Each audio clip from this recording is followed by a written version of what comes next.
Here's how you can cut short layered hair. If you're ready to master this haircut, get ready to take lots of notes because I'm going to show you how to do it step by step. We're going to start with 4-quadrant sectioning, so divide the hair down the center and then split the front and back.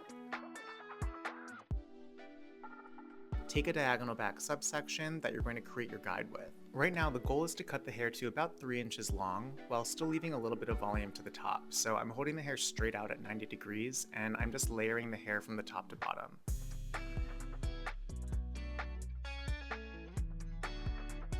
We're taking diagonal back partings and just over directing them to that first guide.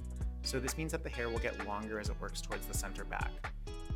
But make sure that you're just cutting to that first guide and connecting so that you get layers that flow really seamlessly. So repeat until center back. It'll be more of a vertical parting by the time you get to center, but again, just follow your cutting line and you'll get the result. Repeat this on the other side, and my suggestion would be to, again, cut the hair to 3 inches long, keep your body position standing by the ear, and then over direct the sections to that guide. Once you've finished cutting, just check for balance, so you may need to adjust slightly if one side is longer than the other, but once you're balanced, just cut the ends and then you'll be done with the back. Now we're going to create a new guide as we move into the sides. So take a small piece of hair from the back as your guide. You can do this by creating a triangle that encompasses the side and a little bit of the hair from the back. You're going to over direct the hair from the sides to that guide at the back. But we're doing this twice, so I'm not over directing to one single point, now I'm over directing to 2 points. And this means that our increase of length is going to be more gradual than before. So when you over direct to one point like we did in the back, it gets much longer, much more quickly. But when you over direct to a couple different points, it'll create more of a gradual increase in length. So I only want the sides to increase in length gradually because we don't want to have too much weight by the face. So by creating a couple points of over direction, you can get a softer increase of length at the front. Now your sides are shaped and we can move on to the bangs.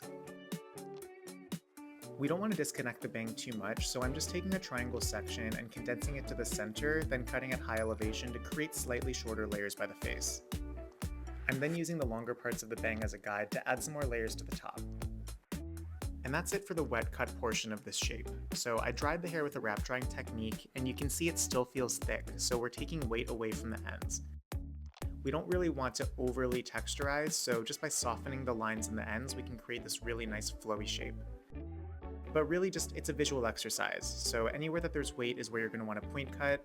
You can also slice if the hair is very thick, or take thinning shears if you really need to take a lot of hair away at once. But yes, look for those blunt lines and then just hold the hair out and texturize with point cutting. And that should be all you really need to do for cutting the shape. As long as you follow the layering technique, this little bit of texturizing will be just the final touch you need to complete the look. Now you're going to want to enhance the layers, and I like using a hair oil to create extra definition. So I love Kenner Platinum Silkening Gloss, which creates a lot of nice movement without being too heavy, but really separates and pieces out those layers so I can get that textured look. And I love tucking the sides back behind the ear and letting the layers from the top flow down towards the face. This creates the look of an undercut without having to cut the sides too short, so if you wanted to change your hair in a few months, it would be really easy to do that since you haven't completely shaved the sides. But if you don't like to tuck, feel free to cut the sides shorter. You can just take a clipper and just on the sides, cut that hair down so that it's very short and let the layers on top still flow the same way. But I hope you enjoyed this tutorial. Let me know what other haircuts you want to see, and if you found this valuable, let me know in the comments because I want to continue to drop educational haircutting videos so I can share step by step how to create these looks in a very easy to follow way. But thank you so much for watching, and I'll see you in the next video.